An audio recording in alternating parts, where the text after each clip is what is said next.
মিশ্রণ ঘটায় রাখছেন। সুখটারও আল্লাহ পরীক্ষা হিসাবে দিচ্ছেন, দুঃখটারও আল্লাহ পরীক্ষা হিসাবে দিচ্ছেন। সুখে থাকে যে মানুষগুলা, তাদের উপরে পরীক্ষা হলো সুখে থাকা অবস্থায় সে আল্লাহর উপরে কতটুকু শুকরিয়া আদায় করে। ঠিক না ভাই? লড়াচড়া করবেন না। ভাইয়েরাই আসছেন, একটু অনুরোধ করব, কথা কম হবে কিন্তু একটু আমাকে আপনার সহযোগিতা করবেন, মনোযোগ থাকবে, নড়াচড়া কম হবে, আমার কিছু কথা দিন থেকে আসবে, নতুবা অবস্থার কথা আসবে। সহযোগিতা করতে সবাই রাজি আছেন না? ইনশাআল্লাহ। ইনশাআল্লাহ। আল্লাহ তুমি সবাইকে কবুল করো, আমিন। সবাই আমিন বলেন। আমিন। যারা কষ্টে আছে, দুঃখে আছে, অভাবে আছে, আল্লাহ তাদেরকেও দুঃখে রেখা, অভাবে রেখাও আল্লাহ অভাবের সময় একটা পরীক্ষা নেন। অভাবের সময়, কষ্টের সময়ও সে সবর করে কিনা, এই হলো পরীক্ষা। যখন সুখে থাকি তখন পরীক্ষা হলো আল্লাহর সুখে থাকার শুকরিয়া আদায় করে কিনা, আর যখন কষ্টে পড়ি তখন পরীক্ষা হলো কষ্টে পড়লেও সবর করে কিনা, ধৈর্য ধরে কিনা। যে মানুষটা দুঃখে পড়িরা সবর করবে, বিপদে পড়িরাও সবর করবে, আল্লাহ তাকে অফুরন্ত পুরস্কার দান করবে, বিগাইরি হিসাব। আল্লাহ বলছেন ধৈর্যশীল সবরকারীকে আল্লাহ এমন পুরস্কার দিবেন যেটা সে কোনোদিন কল্পনাও করে নাই। অভাবে যে মানুষটা থাকে, এই মানুষটার অভাবে ফালাইছে কাটা, জোরে বলেন আল্লাহ। এক হাদিস শরীফে আল্লাহ রাসূল বলেন, এক হাদিস শরীফে রাসূল বলেন যে মানুষটাকে আল্লাহ রিজিক দিল দুনিয়াতে কম, অভাবে রাখলো, এই মানুষটা আল্লাহর দেওয়া কম রিজিক পাইয়াও যদি আল্লাহর উপর খুশি থাকে, আল্লাহ তুমি আমারে অভাবে রাখছো, রিজিক কম দিছো, রুজি আমার কম, কষ্ট হয় বাচ্চা কাচ্চা নিয়ে চলতে, তারপরে মালিক আমি তোমার উপর খুশি আছি। সুবহানাল্লাহ। আল্লাহ আমার চেয়ে অনেক মানুষকে তো রাস্তায় থাকতেছে, রাত কাটাইতেছে রাস্তায়, আল্লাহ তুমি তো আমারে ঘরে রাখছো, শুকরিয়া। আল্লাহ কয় যখন আমার বান্দা আমার দেওয়া কম রিজিক পাইয়া আমার উপরে খুশি থাকে, আমি তার উপর কম আমল পাইয়া, তার কম আমল পাইয়াও আমি তার উপরে খুশি থাকি। সুবহানাল্লাহ জুড়ে বলেন একটু আওয়াজ দেওয়া। এজন্য আল্লাহ রাসূল বলছেন একজন ধনী মানুষ আর একজন গরিব মানুষ দুইজন আল্লাহর কাছে বেশকমটা কি পরিমাণ।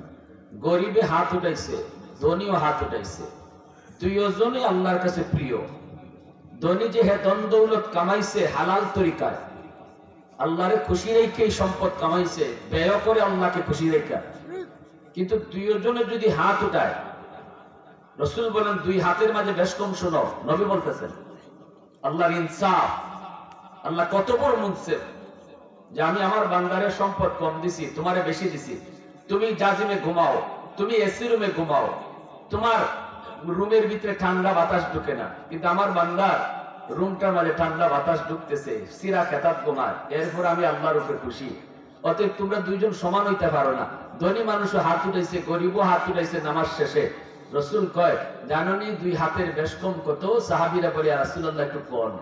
নবী কয় ধনী হাত উঠাইছে আবার 10,000 দিরহাম, মনে করেন লক্ষ টাকার উপরে আল্লাহর ঘর মসজিদে দান করছে, তাহলে তার হাতও আছে, আল্লাহর ঘরে লক্ষ টাকার উপরে দানও আছে। এবার তার হাতটা আর গরিবের হাতটা উঠাইছে, একটা টাকাও দান নাই, খালি হাত। গরিবের খালি হাতটা রাসূল বলে ধনীর আগে কবুল হয়ে যাবে। সুবহানাল্লাহ, আওয়াজ দিয়ে বলেন সুবহানাল্লাহ। অথচ দুইজন সমান ক্যাটাগরির মুমিন, সমান ক্যাটাগরি আল্লাহওয়ালা, দুইজন সমান ক্যাটাগরিতে আল্লাহকে ভয় করে, দুইজনের জান্নাত সমান, দুইজনের আমলও সমান, এরপরেও মুনাজাত গরিবেরটা আগে কবুল হয়। সুবহানাল্লাহ, আওয়াজ দিয়ে বলেন সুবহানাল্লাহ। সুবহানাল্লাহ, আল্লাহু আকবার। আমার ভাইয়ের বন্ধুরা, যুবক, এজন্য আল্লাহ পাক বলে ওয়ালা নাবলুওয়ান্নাকুম বিশাইইন মিনাল খাউফি ওয়াল জু' ওয়া নাকসিম মিনাল আমওয়ালি ওয়াল আনফুসি ওয়াত থামারাত ওয়া বাশশিরিস সাবিরিন।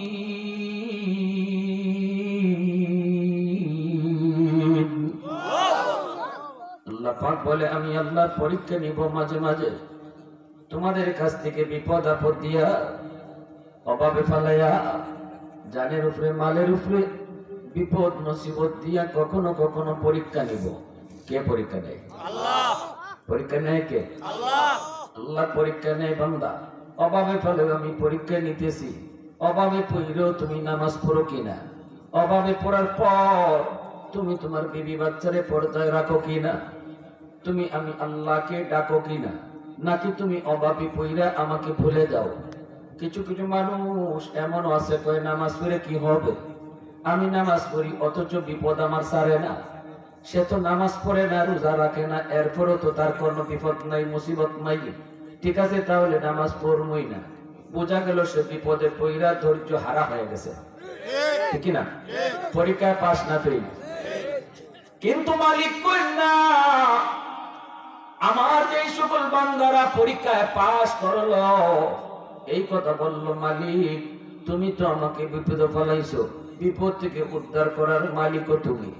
দয়াল বাবা, কিবলা বাবা, খাজা বাবা, জটাসা, ল্যাংটাসা, কোন বাবাই বিপদ থেকে উদ্ধার করতে পারে না।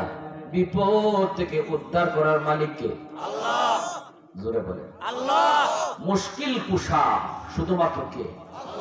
দয়াল বাবারে যদি কেউ মুশকিল পোশাক হয়, ইমান থাকবে না যাবে?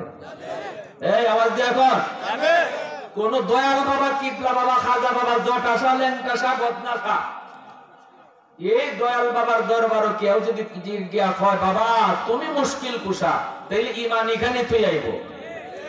ইমান আর বাড়িতে নিয়ে আসা লাগবে না। নামাজ কপালে যদি নামাজের দাগও পড়ে তাও লাভ হবে না। বিপদ থেকে উদ্ধার করার মালিক শুধুমাত্র কে? আল্লাহ। হয় নাই আরো জোরে কে? আল্লাহ। প্রশংসা করব কার? আল্লাহ। সন্তান চাইব কার কাছে? আল্লাহ। বিপদ থেকে উদ্ধার করবে কে? আল্লাহ। ওয়াহদাত কি হিফাজত নেহি বেকুওতে বাজু, ওয়াহদাত কি হিফাজত নেহি বেকুওতে বাজু, आती नहीं कुछ कमी हाथ ले खुदा दा, ऐ मर्द खुदा तुझको कुव्वत नहीं हासिल, जा बैठ किसी गार में अल्लाह को कर याद, ये सच है कि बातिल की तरफदार नहीं है, गद्दार न समझो हम गद्दार नहीं है, फूलों की तरह नरम मिजाज अपना नादार, हम तीरी नहीं नेज़ा व तलवार नहीं है, हम तीरी नहीं नेज़ा व तलवार नहीं है। मुसलमाনের आवाज এখন আল্লাহু আকবার। আল্লাহর বহুত বড় পয়গম্বর আইয়ুব আলাইহিস সালাম আল্লাহর বহুত বড় একজন পয়গম্বর। এর যুবক ইয়াকুব আলাইহিস সালামের বড় ভাই নাম হলো উস, উসের বংশধর হলেন আইয়ুব। হযরত আইয়ুব আলাইহিস সালাম এর যুবক 70 বছর পর্যন্ত আল্লাহ পাক রব্বুল আলামিন তাকে এমন নিয়ামত দিলেন, 70 বছরের ভিতরে আইয়ুব নবীর একদিনের জন্য, 1 মিনিটের জন্য জ্বরও উঠে নেই, মাথা ব্যথা হয় নাই, শরীরের মধ্যে একটা গামবিসি পর্যন্ত উঠে নাই।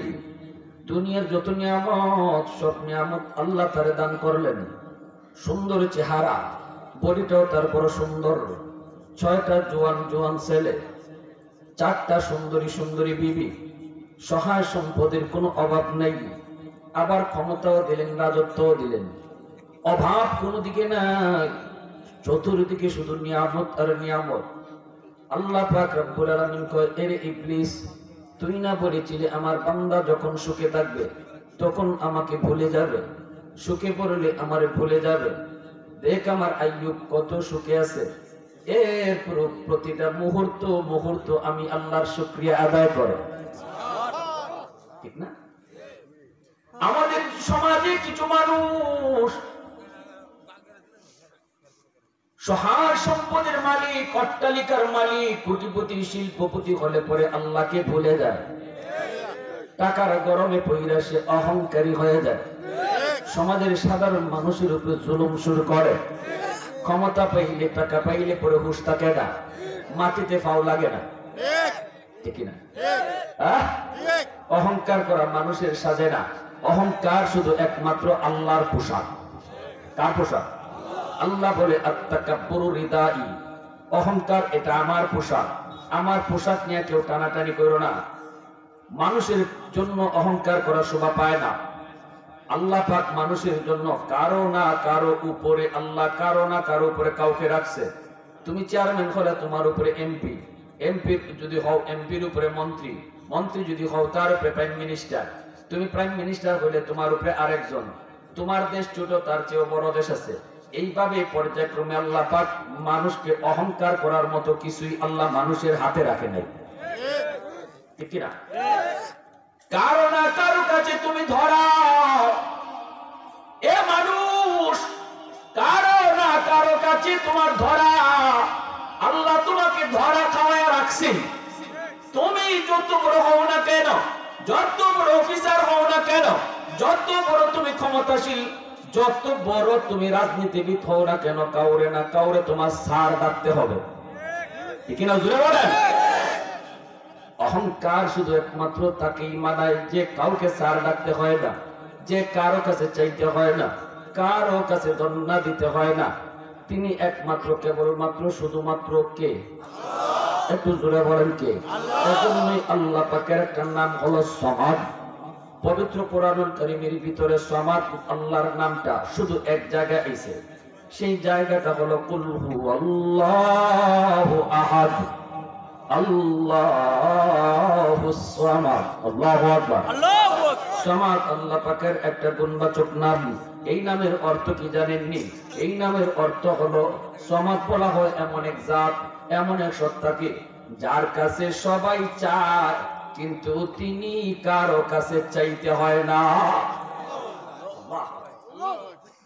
পৃথিবীতে এমন কোন ভাষা, এমন কোন ভাষা আবিষ্কার হয়নি যে ভাষায় সমাদ শব্দের একক কোন অর্থ বের করতে পারে। বাংলা অভিধানে সমাদের একক কোন অর্থ নাই, আরবি অভিধানেও সমাদের একক কোন অর্থ নাই, ইংরেজি ভাষায়ও সমাদের একক কোন অর্থ নাই, উর্দু ফার্সিতেও একক কোন অর্থ নাই। সমাদ শব্দের অর্থ যদি বুঝাইতে হয়, ব্যাখ্যা দিয়ে বুঝাইতে হয়, দুই লাইনে বুঝাইতে হয়। সমাদ বলা হয় এমন এক মালিক, এমন এক জাতকের যুবক, যেই মালিকের কাছে সবাই চায়, কিন্তু তিনি কারো কাছে চায় না। এজন্য অহংকার শুধু একমাত্র কার পোশাক? অহংকার যে দুনিয়ার জমিনে করে, আল্লাহ তারে বরদাস্ত করে না। আল্লাহ পাক অহংকার সইতে পারে না। এজন্য অহংকারীকে আল্লাহ দুনিয়াতে নগদ ধরে, নগদ। মরার আগে আগে অহংকারী আল্লাহ নগদ ধরবো, কারণ এটা আল্লাহর পোশাক। আল্লাহর পোশাক নিয়ে টানাটানি করছে, এরে আল্লাহ সার দেয় না। সাবধান, কেউ কোনোদিন ক্ষমতার অহংকার দেখাইবেন না, কোনোদিন মালের অহংকার দেখাইবেন না, টাকা পয়সার অহংকার দেখাইবেন। জুলুম করবেন দুর্বলের উপরে, দুর্বলের উপরে জুলুম করবেন। আল্লাহ রাসূলকে ইত্তাকি দাওয়াতাল মাজলুম ফাইন্নাহু লাইসা বাইনাহা ওয়া বাইনাল্লাহি হিজাব। সাবধান, সবল মানুষেরা শোনো, দুর্বলের উপরে জুলুম করো না, অহংকার দেখাইয়া তারে গালি দিও না, অহংকার কইরা তার উপরে হাত তুলো না, অহংকার করে তার জমি দখল করো না। যদি করো তাহলে ওই দুর্বলের আহ শব্দটা আল্লাহর আরশে গিয়ে ধাক্কা লাগে। দুনিয়ার কোন চেয়ারম্যানের কাছে দুর্বলের বিচার নিয়ে যায় না, এমপির কাছেও বিচার নিয়ে যায় না, মেম্বারের কাছেও দুর্বল মানুষগুলা বিচার নিয়ে যায় না, কারণ বিচার পাবে না। সমাজের মানুষ সবলের পক্ষে থাকে। চেয়ারম্যান সবলের পকেটের লোক, মেম্বার সবলের পকেটের লোক, এমপিও সবলের পকেটের লোক, দুর্বলের পক্ষে কেউ নাই, ঠিক না? এজন্য এই দুর্বল মানুষ, মায়ার নবী, দয়ার নবী বলেন, যখন চোখের পানিটা ফলায় রাতের বেলা আল্লাহর কাছে কান্দের, কোন মালিক, কারো কাছে বিচার নিয়ে গেলাম না গো, কেউ আমার পক্ষে কথা বলবে না। আল্লাহ, বিচার আমি দুনিয়ার আদালতেও দিলাম না, কারণ আমার মামলা থানায়ও নিবে না, দারোগায়ও থানায় মামলা আমার নিবে না, কিন্তু এই মামলা তোমার আদালতে বসায় দিছি। মায়ের নবী দয়ার নবী কই এই মামলাটা বসাইতে দেরি আল্লাহর আদালতে গ্রান্টেড হতে দেরি হয় না। এমন এক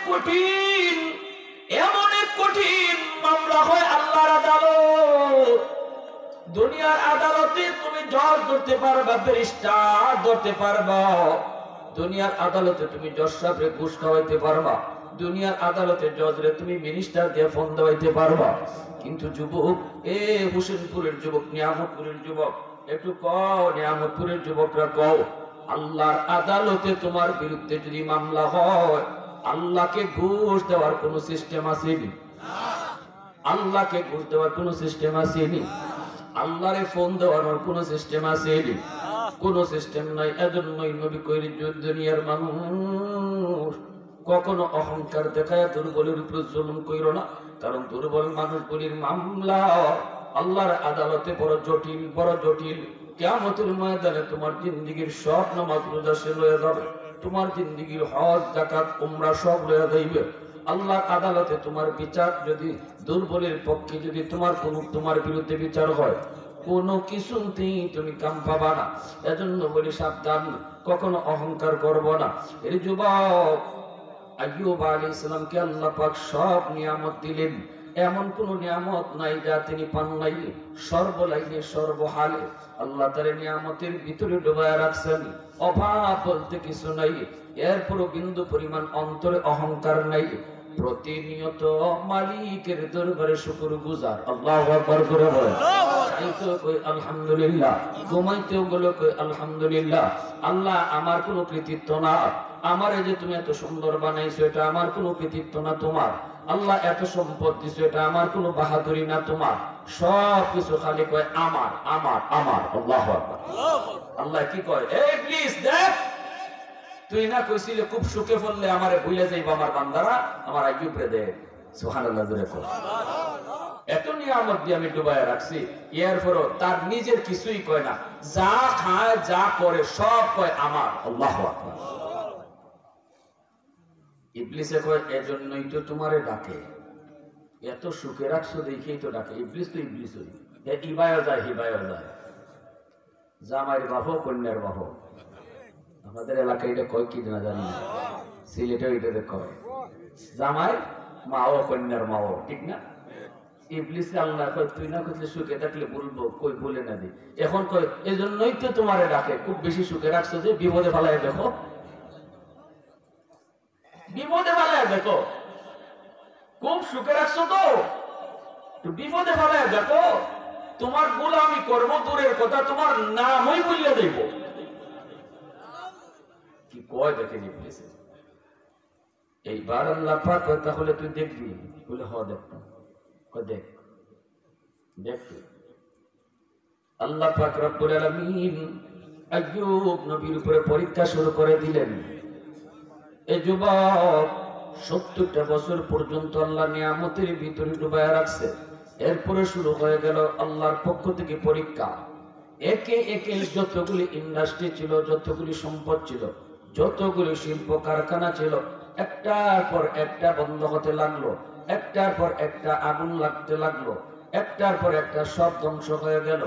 ইয়াকুব নবীর কাছে যখন, আইয়ুব নবীর কাছে যখনই খবর পৌঁছে, তোমার অমুক ইন্ডাস্ট্রিতে আগুন, তোমার অমুক ফ্যাক্টরিতে আগুন, তিনি কই, ইন্না লিল্লাহি ওয়া ইন্না ইলাইহি রাজিউন। এগুলা আমার কিছুই না, সব কিছু আমার আল্লাহ। আল্লাহর দিকে গেছে, আমিও আল্লাহর দিকেই যাব। আল্লাহু আকবার। আল্লাহ কই, ইবলিস এই যে দেখ, এতগুলা বিপদের খবর আমার আইয়ুবের কাছে যখন পৌঁছে, তখন হতাশ হয় না রে, বেসুবরি করে না, একথা করে না, মালিক তোমারে এত ডাকলাম, তোমার এত করে ডাকি, ফজরের নামাজও ঠিক মতো পড়ি, মাগরিবও ঠিক মতো পড়ি, সকালেও তোমার জিকির, মাগরিবও তোমার জিকির, তাহলে আমার উপরে এত বিপদ কেন? এই কথা আমার আইয়ুবে কয় না। আমার আইয়ুব আমার উপরে এরপর সন্তুষ্ট। আল্লাহু আকবার। আল্লাহ কই প্লিজ তাকায় দেখ, এরপরও তো আমার আইয়ুব আমার উপরে সন্তুষ্ট। আল্লাহ পাক রব্বুল আলামিন যখন এই কথা কয়, তখনই ইবলিসে কয় দেখেন না, তার এরকম ভাবে 6টা জোয়ান ছেলে আছে, সম্পদ যদি একে একে সব নষ্ট হয়, অসুবিধা নেই আইয়ুব। এরপরও আইয়ুবের একটা ভরসা আছে। কই কি ভরসা? কই জোয়ান 6টা ছেলে আছে, এই 6টা ছেলের দ্বারা আবার সম্পদ কামাইব। ইবলিস তো ইবলিস, ঠিক না?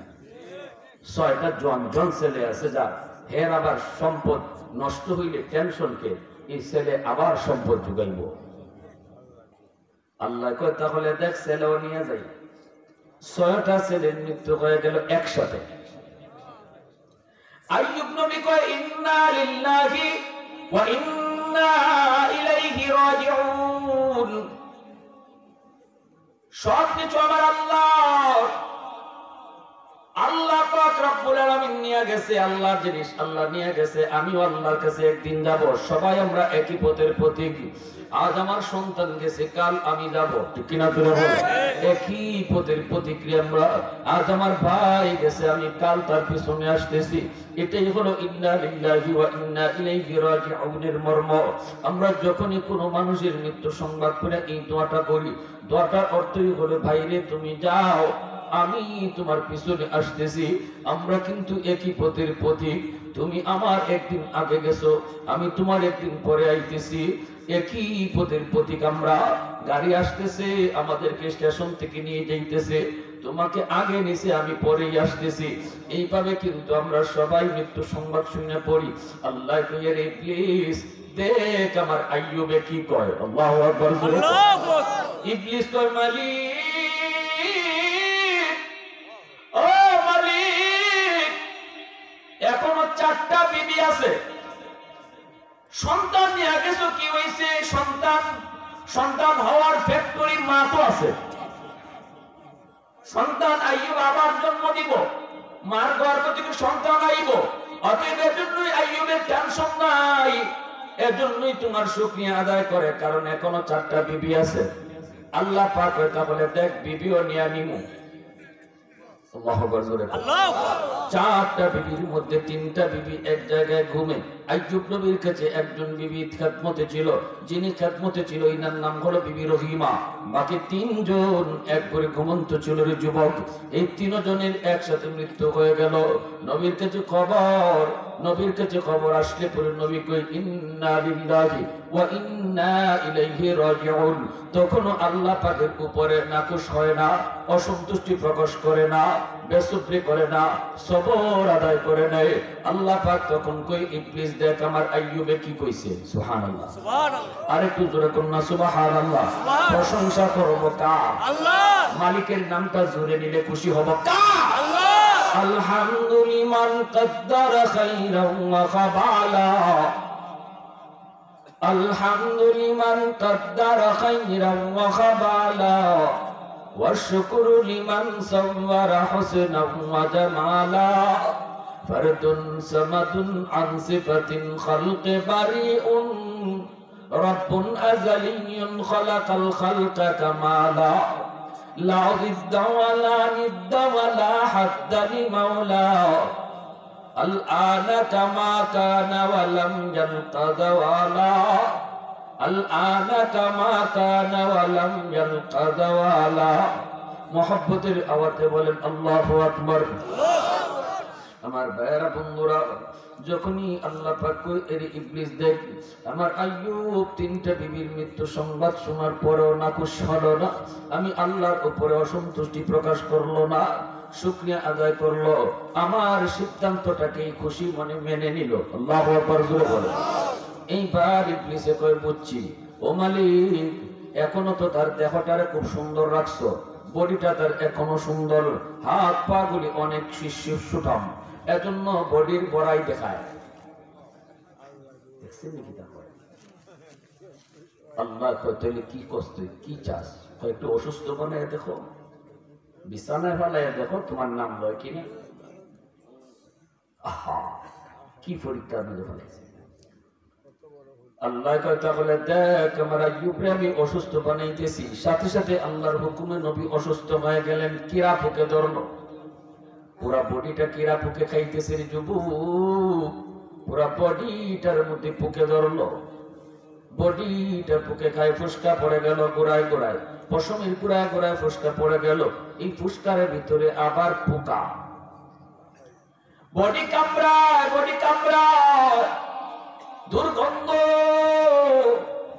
সারা বডিটার মধ্যে পোকা লেগে গেল।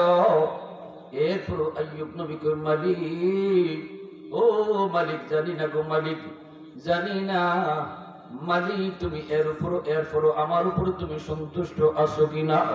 মালিক আমি তোমার সিদ্ধান্তের উপরে সন্তুষ্ট। পোকা লাগাইছো, বডি খাওয়াও, অসুবিধা নাই, কিন্তু জিহ্বাটার মধ্যে তুমি পোকা লাগাও না, কারণ আমি এই জিহ্বা দিয়ে তুমি আল্লাহর জিকির করি, আল্লাহ আল্লাহ জিকির,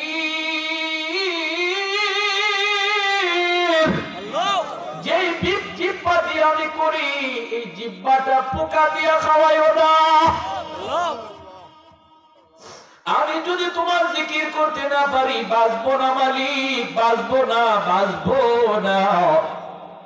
খাওয়া লাগবে না, এরপরও আমার জিকির করা লাগবে। আল্লাহু আকবার জোরে বলেন। ও মালিক জিহ্বাটা পোকা দিয়ে খাওয়াও না। আল্লাহ কই প্লিজ শুনছত নি আমার আইয়ুবে কি কয়, সুবহানাল্লাহ জোরে কয়, শুনছত নি আমার আইয়ুবে কি কয়। ভাইরে এইভাবে শুরু হয়ে গেল পরীক্ষা। ইবলিসে কয় দেখি আরো কিছুদিন যাও, দেখি কয়দিন ধৈর্য ধরতে পারে এইভাবে। দেখবা একদিন তোমার বুইলা গেছে, একদিন কিন্তু তোমার প্রতি নাকুশ হয়ে গেছে, নারাজ হয়ে গেছে। আল্লাহ পাক রব্বুল আলামিন কয় না না, জীবন ভর যদি আমার আইয়ুবরে আমি এইভাবে ফলায় রাখি এরপর আমি আল্লাহকে ভুলবে না। সুবহানাল্লাহ। এ আল্লাহর গোলাম, মানুষেরা ঘর থেকে বের করে দিল, আইয়ুব তুমি ঘর থেকে বের হও, এলাকা থেকে বের হও, দুর্গন্ধ তোমার শরীরে। বিবি রহিমা তিনি একজন জমিদারের মেয়ে, একজন রাজকন্যা, বাবার পক্ষ থেকে আসে রহিমাকে নিয়ে যাবে, কিন্তু রহিমায় কয় না গো বাবা, আমি আমার স্বামীকে চাইরা কই কোথাও যাবো না। ওই স্বামীর পোকায় খাইতেছি, দুর্গন্ধ, কেমনে তুই থাকবি? এর যুবক স্বামী স্ত্রীর ভিতরে কেমন মহব্বত ছিল, নজির সৃষ্টি করে রাখছে আল্লাহ। আল্লাহু আকবার। বিবি রহিমা কয় না গো বাবা, স্বামীর সাথে যদি গাছতলায় থাকতে হয় আমি গাছতলায় থাকতেও রাজি আছি। মানুষজন রাস্তায় ছেড়ে দিল, কয় বের বের কর। রাস্তায় যাওয়ার পর পথিকেরা কয় রাস্তা থেকে সরো, তোমরা রাস্তার কিনারায় থাকলে আমরা চলাচল করতে পারি না। বিবি রহিমা স্বামীকে নিয়ে চলে আসলো মাঠে। মাঠে চলে আসলে পরে কৃষকেরা কয় এখানে থাকলে আমরা জমি জমায় কাম করতে পারি না, দুর্গন্ধ, তাড়াতাড়ি মাঠ থেকে সরো। বিবি রহিমা স্বামীকে নিয়ে চলে গেল জঙ্গলে। সেখানে গেলাম, সেখানে যাওয়ার পর একটা ডাস্টবিন আছে, শহরের সবগুলা ময়লা যে ডাস্টবিনে ফেলানো হয়, ডাস্টবিনের পাশে যায় তারা এরকম একটা জায়গা বানাইলো, থাকার জন্য একটু ব্যবস্থা করলেন। রহিমা স্বামীকে ধইরা এই ডাস্টবিনের পাশে যাইয়ে একটা চুপড়ির মতো বানায়া থাকতেছে। কেন ডাস্টবিনের পাশে? কারণ ডাস্টবিনের ময়লার দুর্গন্ধের কারণে কেউ এই দিক দিয়ে আসে না, অতএব তাদেরকে কেউ ডিস্টার্ব করবে না। কিন্তু ডাস্টবিনের দুর্গন্ধের চেয়েও আইয়ুব নবীর শরীরের থেকে দুর্গন্ধ আরো বেশি। একজন রাজকন্যা, বংশীয় মেয়ে রহিমা, স্বামীর প্রতি কি পরিমাণ ভক্তি, কি পরিমাণ ভালোবাসা, স্বামীকে ছাড়তে রাজি না, স্বামীকে নিয়ে তিনি ডাস্টবিনের পাশেই থাকে। এখন খানার ব্যবস্থা করা লাগবে গো। যায় বসতিতে, তিনি মানুষের বাড়িতে যায় টুকটাক কাম কাজ করে স্বামীর জন্য খানা নিয়ে আসে। এইদিকে যুবক আইয়ুব আলাইহিস সালাম তিনি তো এই অবস্থায়। একদিন বিবি রহিমা খুঁজতে খুঁজতে কিছুই পায় না। ইহুদি একজন মহিলার ঘরে গিয়া কয় মা গো কিছু আসেনি? আমার স্বামীটা বড় অসুস্থ, জঙ্গলে থাকি ডাস্টবিনের পাশে। আমার স্বামী নিরুপায় অসহায়, আমি কিছু নিয়ে গেলে স্বামী খায়, কিন্তু স্বামী তো স্বামী না, স্বামী আল্লাহর পয়গম্বর। আল্লাহু আকবার। ইহুদি মহিলা কয়, মা আমি তোমাকে কিছু হালুয়া দিতে পারবো, কিন্তু হালুয়া বিনামূল্য নয়, মূল্য দিতে হবে, বদলা দিতে হবে। বিবি রহিমা কয়, কেমনে দিব, কিছুই তো নাই। কই না, দেওয়া লাগবে, বদলা ছাড়া দিব না। ইহুদি মহিলা কয়, তোমার লম্বা চুল আছে, একটু চুল যদি কাটতে বিক্রি করো, চুলের বদলে আমি তোমাকে একটু হালুয়া দিব। বিবি রহিমা কান দেখো, না গো মা, আমার চুলটা তুমি কাইটো না গো। আমি রহিমার চুল ধইরা আমার স্বামী বসা থেকে মাঝে মাঝে উঠে। হাজত সারার জন্য যদি আমার স্বামী আল্লাহর পয়গম্বর মাটিতে শুয়ে রইছে, উঠতে চায়, তখন লাঠি নাই, আমার চুলটারে লাঠি বানাইয়া চুলে ধইরা আমার স্বামী উঠে। লম্বা চুলটা তুমি কাইটো না। মহিলায় কই, চুল না দিলে দিব না। এবার বাধ্য হয়ে তিনি কিছু চুল দিয়া দিলেন, স্বামীর জন্য খানা তো আনতে হবে। এইদিকে ইবলিস আইসা আইয়ুব নবীরে লাগায় দিছে।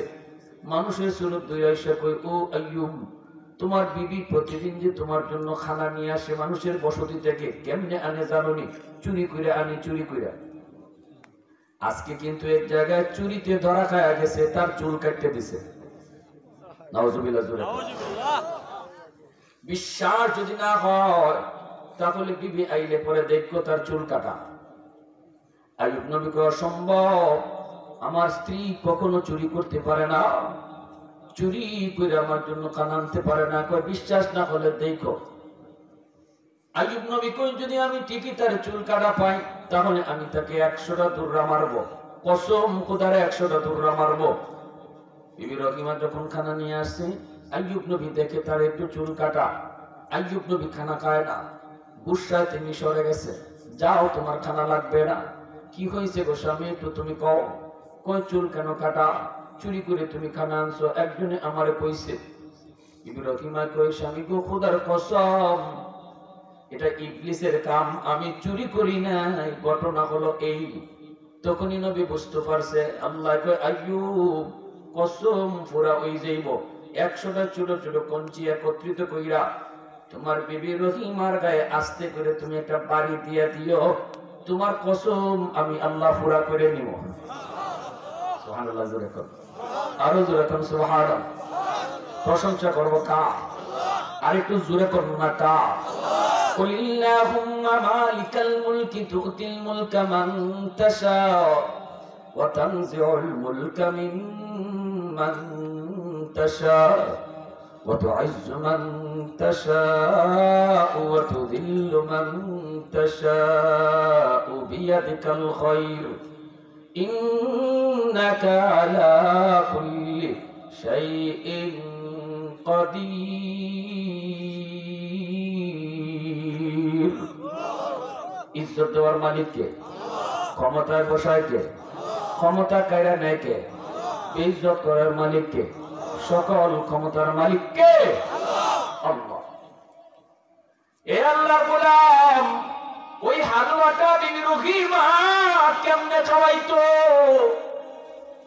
চামচ দিয়া নয়, হাত দিয়েও নয়, মুখের ভিতরে পোকা, নবীর দাঁতের জামিগুলা পর্যন্ত পোকা খেয়ে ফেলছে। এজন্য যদি চামচ দিয়া খানা দেন তাহলে চামচ লাগলে পরে নবী কষ্ট পায়, চামচটা লাগলে পরে ক্ষত জায়গায় নবী কষ্ট পায়। হাত দিয়ে যদি খানা দিতে যান, নখ লাগলে পরে নবী কষ্ট পায়, কারণ সবগুলা জায়গা তো পুকে খাইয়া ক্ষত বানায় ফেলছে। এজন্য বিবি রহিমা স্বামীকে কেমনে খাওয়াইতো গো মা? ও আমার নিয়ামতপুরের মায়েরা শোনো, স্বামী ভক্তি কারে কয়? নিজের জিহ্বাটারে চামচ বানায়া, নিজের জিহ্বাটারে চামচ বানায়া, এই জিহ্বাটার মধ্যে হালুয়া বসাইয়া স্বামীর মুখটারে হা কইরা নিজের জিহ্বাটা ভিতরে ঢুকাইয়া খানা পৌঁছায় দিত।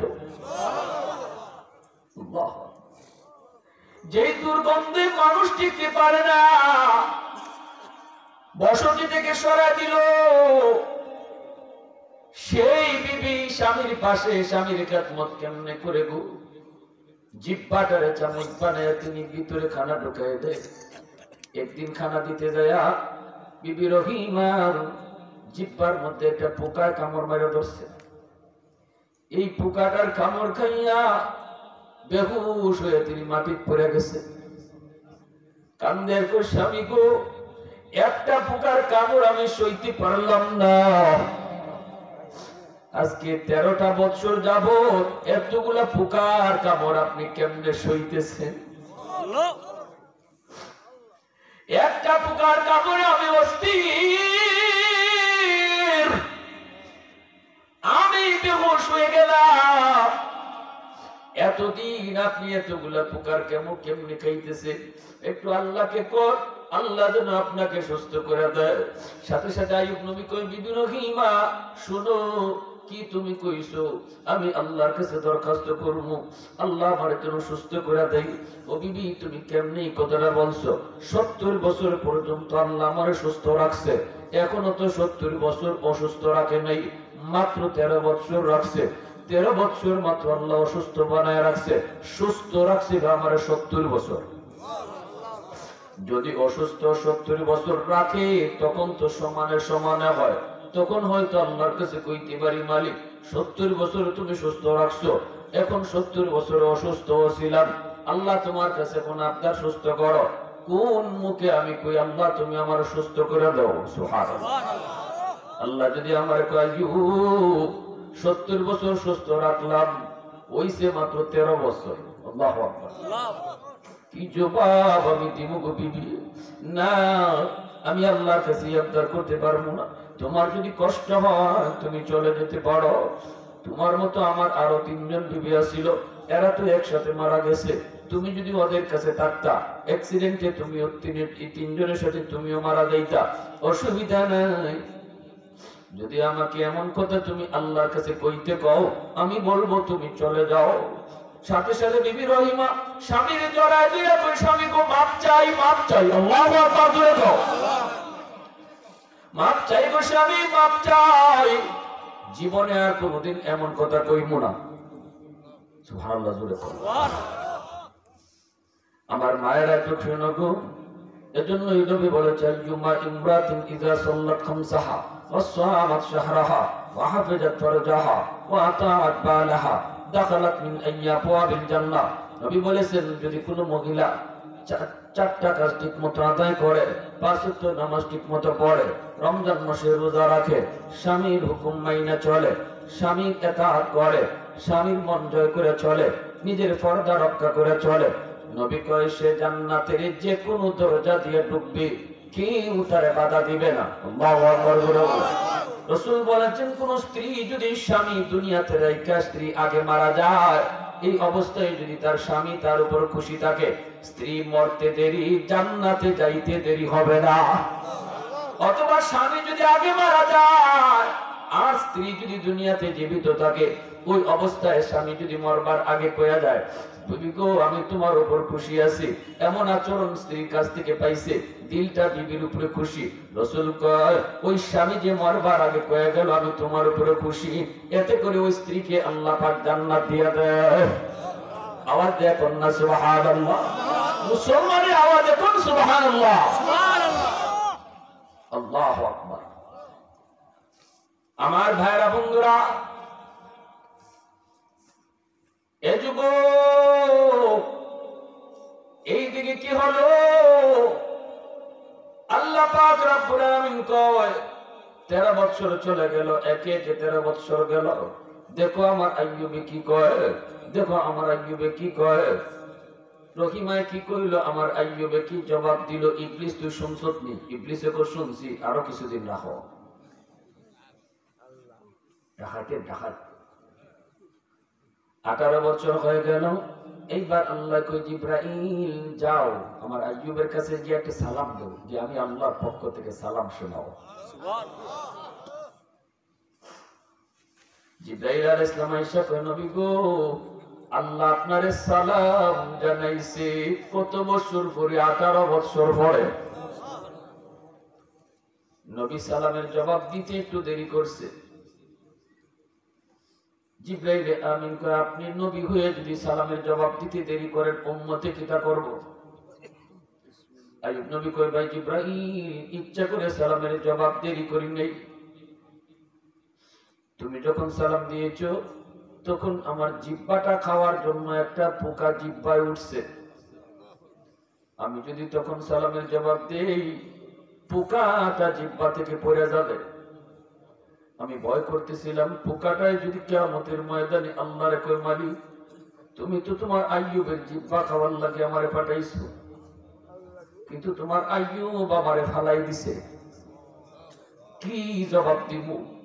এজন্য পোকাটা জিহ্বা খাইয়া যখন নিরাপদ জায়গায় গেছে তখন তোমার সালামের জবাব দিছি। আল্লাহ কয়, জিবরাইল আমার আইয়ুবের জবাব কেমন পাইছো? জিবরাইল কয়, মালিক এত সুন্দর জবাব আমি জীবনে কোথাও কোনোদিন শুনি নাই। এত সুন্দর জবাব আপনার আইয়ুবে দিছে। আল্লাহ পাক রব্বুল আলামিন কয়, জিবরাইল জিবরাইল আমার আইয়ুব বারবার কইছে জিহ্বাটা খাইতে যেন না করে, এখন জিহ্বার মধ্যে পোকা উঠে গেছে, কি করবো এখন? জিবরাইল কয়, মালিক আর পরীক্ষা লাগতো না, বুঝ হয়ে গেছে মালিক, তুমি তাড়াতাড়ি করে তোমার নবী তোমার পয়গম্বরে তুমি সব নিয়ামত ফিরায় দাও। আওয়াজ এখন না সুবহানাল্লাহ, সব নিয়ামত তুমি ফিরায় দাও। পরীক্ষায় আইয়ুব নবী জিপিএ 5 পেয়ে পাস করছে। আল্লাহু আকবার। আল্লাহ পাক রব্বুল আলামিন তখন কই, যাও আমার আইয়ুব রে যা কও তার পায়ের গোড়ালি দিয়া একটু আঘাত করতো। এই অবস্থায় বিবি রহিমা গেছে তিনি বসতিতে খানা আনার জন্য। আইয়ুব নবীর জিবরাইল কয়, নবী গো পার গোড়ালি দিয়া মাটিতে আঘাত করেন, পানি বের হবে। ইসমাইল আলাইহিস সালাম যেভাবে পায়ের গোড়ালি দিয়া মাটিতে আঘাত করার পর জমজমের কুয়া তৈরি হয়েছে, আইয়ুব নবী পায়ের গোড়ালি দিয়া আঘাত করছেন, পানি বের হয়েছে। এইবার আল্লাহ কয়, জিবরাইল আমার পয়গম্বরে তুমি যা কও এই পানিটা বিসমিল্লাহ কইয়া পান করতো, বডিতে এইভাবে মাখাইতো। পানি খাইলো আর বডিতে মাখাইলেন, সাথে সাথে পোকাগুলা ঝরঝরায় মাটিতে পড়ে গেছে। আল্লাহ পাক 25 বছরের যে যুবক, 25 বছর কালে যেমন যুবক ছিলেন সেই যৌবন আল্লাহ আবার তার ফিরিয়ে দিয়েছে। সৌন্দর্য আগে যা ছিল এর চেয়ে ডাবল সুন্দর আল্লাহ বানায় দিছে। বিবি রহিমা তিনি আসছেন, আইসা দেখেন হায়রে ঝুপড়ির মধ্যে ডাস্টবিনের কাছে তার স্বামী নাই। চিন্তায় পড়ে গেলেন, মালিক আমার স্বামীকে মনে হয় কোনো বাঘে খেয়ে ফেলছে, জঙ্গল থেকে কোনো বাঘ ভাল্লুক মনে হয় খেয়ে ফেলছে। মনের মধ্যে বড় কষ্ট। একটু দূরে তাকায় দেখেন একটা ছোট্ট টিলার উপরে একজন মানুষ, একজন যুবক পিছন দিক দিয়ে বসে আছে। রহিমা গেলেন, যা বলতেছে, কে গো তুমি? এই জায়গায় আমার স্বামী অসুস্থ, একজন স্বামী পড়েছিল মাটিতে, আমি গেছিলাম তার খানা আনার জন্য, আইসে দেখিনি এখানে নাই। তুমি কি তারে দেখছো নি কোনো বাঘ ভাল্লুক খেয়ে ফেললো কিনা? জবাব দেয় না। ও যুবক একটু কও না তুমি দেখছো নি? সাথে সাথে তিনি মুখটা ফিরে বলতেছেন, দেখো তো আমাকে চিনোনি? আল্লাহু আকবার। কে আপনি? আমি তো তোমার স্বামী আইয়ুব। কোন কে আপনি? কোন কি? আমার স্বামী তো বৃদ্ধ, 70 বছর বয়সে সে অসুস্থ হয়েছে, আপনি তো একজন টাটকা যুবক। এবার তিনি বলতেছেন, বিবি গো একটু দেখো আমার যৌবনের চেহারাটা একবার নজরে আনো, দেখো না আমার গালটা, আমার কপালটা, ঠোঁটটা। আমি আল্লাহ পাকের পরীক্ষার উপরে সবর করেছিলাম, আল্লাহ আমাকে এমন পুরস্কার দিছে বিগাইরি হিসাব। আল্লাহ কয় যখন সে সবর করার মতো করবে, সে যা ধারণা করবে না তাও আমি তারে পুরস্কার দিব। আল্লাহু আকবার। সবগুলি নিয়ামত আল্লাহ আবারও ফিরে দিল। যৌবন ফিরে দিল, বিবিদেরকে আল্লাহ ফিরে দিল, সন্তানগুলির আল্লাহ ফিরে দিল, ধন দৌলত সবগুলি আল্লাহ আবার ফিরে দিল, সবগুলি আল্লাহ ফিরে দিল। আমার ভাইয়েরা কিতাবের মধ্যে লিখেন, আইয়ুব নবীকে আল্লাহ এরপরে এত নিয়ামত দেওয়া দিছে, পরীক্ষার পরে আল্লাহ এত নিয়ামত দিছে, ইনি যেদিকে হাঁটতেন ইনার পিছনে বৃষ্টির মতো স্বর্ণের বৃষ্টি হইতো। আমাদের এখানে পানি বৃষ্টি পড়ে, আইয়ুব নবী চাইলে স্বর্ণের বৃষ্টি নাজিল হইতো। সুবহানাল্লাহ জোরে বলেন। দুনিয়ার জমিনে যে মানুষ বিপদে পইরা, অসুস্থতার মধ্যে পইরা, অভাবের মধ্যে পইরা আল্লাহর উপরে খুশি থাকবে যুবক, কিয়ামতের ময়দানে আল্লাহ আইয়ুব নবীর সাথে তারে জান্নাত দান করবে। কিয়ামতের ময়দানে আল্লাহ আইয়ুব নবীর সাথে জান্নাত দিবে। আর যদি দুনিয়ার জমিনে তুমি অভাবে পড়ার পর আল্লাহকে ভুলে যাও, অসুস্থ হওয়ার কারণে যদি নামাজ ছেড়ে দাও, কিয়ামতের ময়দানে আল্লাহকে যদি বলো, মালিক অসুস্থ ছিলাম এজন্য নামাজ পড়তে পারি নাই, আল্লাহ আমি অভাবী ছিলাম, কেমনে নামাজ পড়বো, সংসারে চিন্তা করবো না নামাজ পড়বো, এই কথা বইলে যদি আল্লাহর কাছে তুমি বাঁচতে চাও, তখনই আল্লাহ তোমার সামনে আইয়ুব নবীরে হাজির করবো। আল্লাহ কইব, আমার আইয়ুব নবীর সামনে তোর কথাটা বলি আবার কও।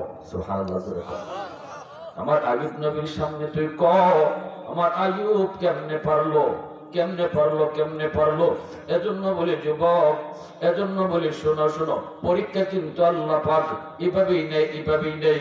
একদিন ইব্রাহিম খলিলকে আল্লাহ কয়, ও ইব্রাহিম, ও খলিল।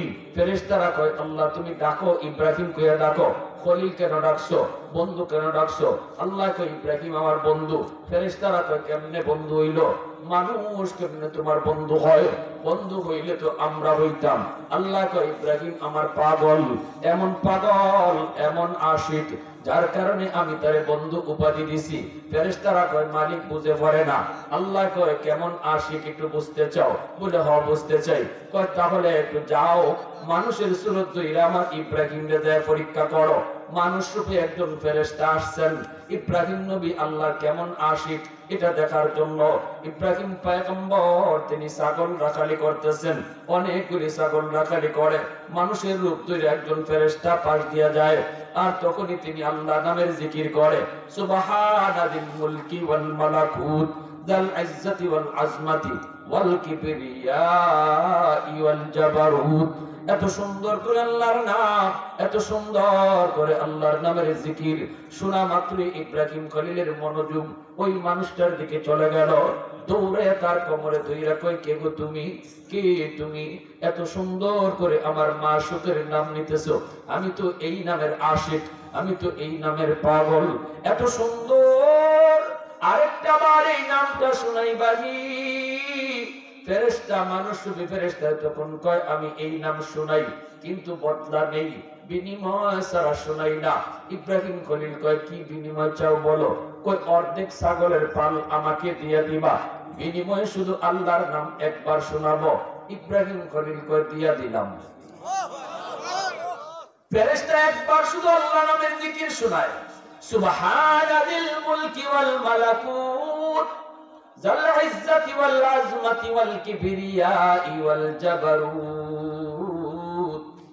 ইব্রাহিম খলিল শুনে আর শুধু এরকম ভাবে আল্লাহর নামের উপরে শুধু এরকম ঢলে, ও মালিক তুমি তো আমার মাশউক, আমি তো তোমার আশিক। এই নাম যত শুনি ততই শুধু শুনতে মন চায়, এই নাম যত জপি ততই শুধু জপতে মন চায়। আল্লাহ, এই নামের ভিতরে বুঝি এত জাদু, এত মজা। ফেরেশতা আবার চলে যেতে চায়, ইব্রাহিম খলিল যেতে দেয় না, আবারও কোমর জড়ায় ধরছে। ভাই যেতে দিব না, আরেকবার শোনাও, আমি এই নামের আশিক, আরেকটা বার শোনাও। তৃষ্ণা মিটছে না। ফেরেশতা কয়, এখন কি দিবা? কয়, বাকি অর্ধেক ছাগলের ভালো দিয়া দিব। ফেরেশতা আবারও শোনাইলো, চলে যায়, ইব্রাহিম খলিল যেতে দেয় না, আবারও কোমর জড়ায় ধরে, না যেতে দিব না, একটু কও, আরেকবার শোনাও। ফেরেশতা কই এখন কি দিবা? এখন তো নাই কিছু, ছাগল যা ছিল সব তো দিয়ে দিছো, এখন কি দিবা? ইব্রাহিম খলিল কান্দে, কই চোখ দিয়ে নবী পানি ফেলে কই আরেকবার যদি আমার মাসুকের নাম তুমি শোনাও, আমি ইব্রাহিম সারা জীবনের জন্য তোমার গোলাম হয়ে যাব। আওয়াজ দিয়ে কন্যা সুবহানাল্লাহ। আহাদুন লাইসা কামিসলিক সামাদুন লাইসা কাফাদলিক লিমানিল মুলকু তুগু ইতু সাজাওয়ার খুদাই তো খুদাবন্দে ইয়ামিনি তো খুদাবন্দে ইয়াসারি তো খুদাবন্দে জমিনি তো খুদাবন্দে সামাই তো রহিমি তো করিমি তো সামিঈ তো বাসিরি তো মুইজ্জি তো মুদিল্লি তো মালিকুল আরশি বাজাই। আল্লাহু আকবার। তাহলে কি বুঝলাম? ফেরেশতাদের কাছ থেকেও সর্বদিক দিয়েও নবী পয়গম্বরগণ পরীক্ষায় পাশ করছেন। আল্লাহ বলে বিপদ মুসিবত আমি দিব, দেওয়ার পরে যখন দেখবো তুমি সবর করছো, তখন সবরের পুরস্কারটাও হবে সেই রকম। আল্লাহু আকবার। এজন্য অভাবী মানুষ, গরিব মানুষ যখন আল্লাহর উপরে খুশি থাকে, তখন আল্লাহ দুনিয়াতে তার আমল কম পাইয়া তার উপরে খুশি থাকে, আর পরকালে ধনীর 500 বছর আগে আল্লাহ তারে জান্নাত দিয়া দেয়। 500 বছর আগে যেরকম আমরা এখানে অধিকাংশই গরিবের তালিকায় আছি, ঠিক না? ঠিক না? যা মন চাইতেছে তা কোনো কিনতাম পারি, যা খাইতে মন চায় তা কোনো খাইতে পারি। হ্যাঁ, আজকে বিধর্মীরা, ইউরোপীয়রা, আমেরিকানরা, লন্ডনীরা, এরা যে ভাই চলে, যা মন চায় তা খায়, যা মন চায় তা করে। এই অনুপাতে আল্লাহ আমাদেরকে দিছে না। কেন দিছে না? কেন? কারণ হইলো মুমিন ইমানদার হইলো এই দুনিয়া নামক বিয়া বাড়িতে আমরা হইলাম বর, আর বেঈমান অমুসলিমরা হইলো বর যাত্রী।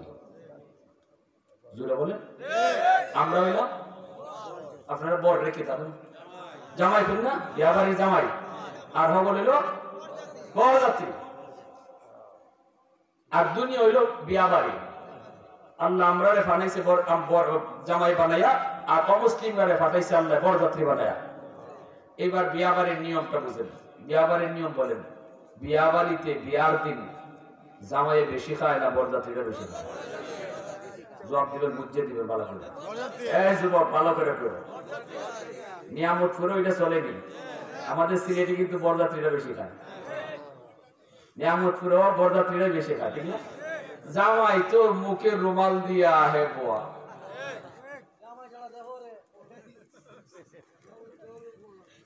আচ্ছা কোন, যদিও জামাইয়ের না খায়, বরযাত্রীরা বেশি খায়, আপনারা একটা জবাব দিন, এই বিয়া বাড়িতে খাওয়ানটা কার উসিলা হইতেছে?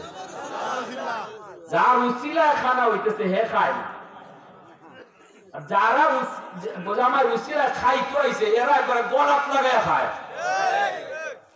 ঠিক না? আমার বিয়াতে আমার এক বন্ধু গেছে, আমি তো বয়ে গেছি। আমার এই দোস্তটা একটু বেশি মজাক করে আর কি, আমার সাথে খুব বেশি ক্লোজ। আমি মনে মনে ভাবতেছি যে বিয়ার দিন কোন একটা অঘটন কেউই ঘটাইব, সবাই তো করে না, 2 জনে অঘটন ঘটায়, ঠিক না?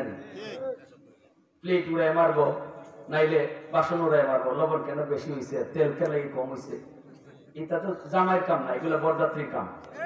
বাসন ভাঙ্গা, তরকারি ফালাই দেওয়া, ডাব ফাইডা খাওয়া, নারকেল ফাইডা খাওয়া, এগুলা কার কাম? মেয়ে বাড়ির লোকরা পুরো আতঙ্কে থাকে, আল্লাহরে ইয়াজুজ মাজুজে কোন দিকে যাইব আর কিতাবে খাইব, ঠিক না? কারণ বিয়া ভাঙ্গে কিন্তু বরের কারণে, বিয়া ভাঙ্গে বরযাত্রীর কারণে, ফেসটা লাগায় কিন্তু বরযাত্রীরা। আরে মেয়ে বাড়ির লোকরা ধরায় বরযাত্রীরা। এইগুলো আমার দোস্ত বইছে পরে আমার শালা মানে খাওয়ান দিতেছে, আমি দূর থেকে ফলো করতেছি, খাওয়ান দিতেছে, চামচ দিয়া গোস্ত দিব। এমনি আমার দোস্ত কিরে চামচ দিয়া বুঝতেছে আমারে, মা কি দিয়ে দিব, আমারে চিনস? আমার দোস্ত আমারে চিনস? আপনাকে এটা বেটা আমি ওই যে বই রয়েছি রুমাল মুখে দিয়ে, তোর কি দেওয়া হয়? আমার দুলাভাই। আমি তোর দুলাভাই ফ্রেন্ড একলাই ফ্রেন্ড আইছে, আমি যেন ফ্রেন্ড, আমি ফ্রেন্ড। হয় আমারও যদি কিছু করো, আমি যদি উল্টিতে দুলাভাইও কিন্তু বিয়া বাদ দিয়ে দেবো। কেমন ডর লাগায় তখন কি গো কিতা করতাম ভাই, আপনি কোন আমি তো ভুল করে গেছি ভাই, কি করবো আমার শালা তো ভুলে গেছি। কয় মিয়া না আমার মোহাম্মদ, আমার শ্বশুর ভাই কোনাটা জানেন না নি আপনারা একা ধরতে হযরত মাওলানা মরহুম শামসুল ইসলাম সাহেব আমার শ্বশুর, চিনছেন না আপনারা? আহা বিয়া হয়েছে বাহু বলে সিলেটে বিয়া হয়েছে, বিয়া আমার বিয়াটা ওখানে হয়েছে সিলেটে। শাসা হুজুর নিজে বিয়া পড়াইছেন, আমার বিয়াটা শাসা হুজুর পড়াইছেন। দুইজন আজকে এক জায়গায় শুয়ে আছেন। আল্লাহ দুজনের কবরকে জান্নাতের উচ্চ মাকাম বানিয়ে দেন। তো আমার শালা এসে বলতেছে, মিয়া চামচ ভরাও, বাটি ঢাইলে দাও, এটা কই তুইব। তো চামচ ভরায় গোস্তের বাটি হেরে ঢাইলেই দিছে। খাওয়া দাওয়া করে আমার দাঁড়ায় বইছে, ইয়া মুখটা মুছে আলহামদুলিল্লাহ আল্লাহ তুমি খাওয়াইছো। বুঝতে কিতা খবর, না আল্লাহ খাওয়াইছো। আমি কেমনে দেখাইছো আমি তো দেখছি। হাসে আমার একটা বুঝতো, দেখছো এরা কেমন মানুষ, তোমার দিকে একটুও নজর নেই, তোমার কিচ্ছু খাওয়ান দিল না, এখন শুনতে কষ্ট লাগতেছে রে বুঝ, আমার দৌড়ও দিয়েছে দেখ তোরে কিচ্ছুই দিল না, যা খাওয়ানি খালি আমরারই খাওয়াইল। আমি বললাম তোর কি হয়েছে করো, কয়ে যা মনে হইতেছে আজকে তুই আমরা বসিলা খাইতে আইসো আমারে করে। আমি তখন আমি ব্যাপার দিয়ে যাই গিয়া দেখি তোরে কেমনে খাওয়ায়, না দোষ এটা করিস না, আবার জারো ভিটা দিব।